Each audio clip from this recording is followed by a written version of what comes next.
இனிமே கண்ணை மூடிட்டு கடலை எண்ணெய் வாங்கலாம்.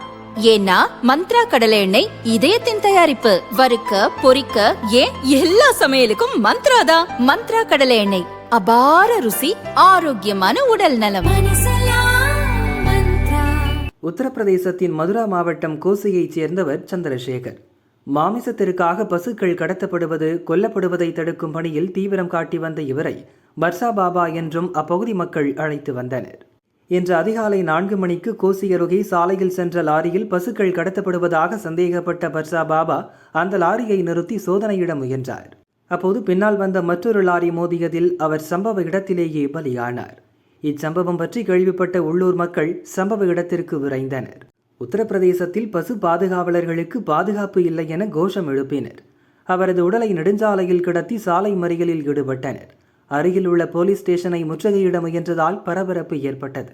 ஆவேசமடைந்த சிலர் போலீசாரை நோக்கி கல்வீசி தாக்குதலில் ஈடுபட்டனர். உத்தரப்பிரதேசத்தில் அடுத்தடுத்து பசு பாதுகாவலர்கள் கொல்லப்படுவதாகவும் போலீசார் எவ்வித நடவடிக்கையும் எடுப்பதில்லை என்றும் குற்றம் சாட்டினர். இதனால் போலீசார் மற்றும் பொதுமக்களிடையே வாக்குவாதம் ஏற்பட்டது. போராட்டத்தில் ஈடுபட்டவர்களில் சிலர் சாலை மறியலில் ஈடுபட்டதால் நெடுஞ்சாலையில் போக்குவரத்து ஸ்தம்பித்தது. அங்கு விரைந்த போலீஸ் உயரதிகாரிகள் பொதுமக்களிடம் பேச்சு நடத்தினர்.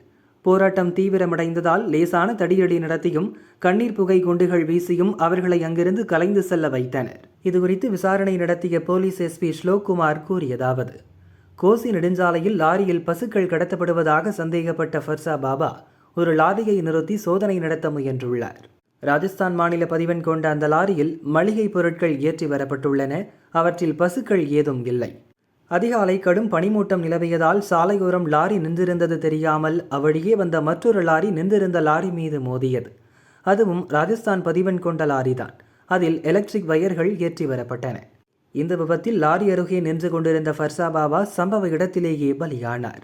காயமடைந்த 2 லாரிகளின் டிரைவர்கள், கிளீனர்கள் ஹாஸ்பிட்டலில் அனுமதிக்கப்பட்டுள்ளனர். இதுகுறித்து வழக்கு பதிந்து விசாரணை நடக்கிறது. பொதுமக்கள் சந்தேகப்படும்படி பசு கடத்தல் ஏதும் நடக்கவில்லை. காவல்துறை அதன் கடமையை செய்யும் என்றார். மக்கள் வதந்திகளை நம்ப வேண்டாம். திட்டமிட்டு வதந்தி பரப்புவோர், போராட்டம் நடத்துவோர் மீது கடும் நடவடிக்கை எடுக்கப்படும். போலீசார் மீது கல்வீச்சில் ஈடுபட்டோர் மற்றும் பொது சொத்துக்களை நாசப்படுத்தியோர் அடையாளம் காணப்பட்டு அவர்கள் மீது நடவடிக்கை எடுக்கப்படும் என டிஐஜி சைலேஷ்குமார் பாண்டே கூறினார். அசம்பாவிதங்களை தவிர்க்க கோசி சுற்றுவட்டார பகுதியில் போலீஸ் பாதுகாப்பு பலப்படுத்தப்பட்டுள்ளது.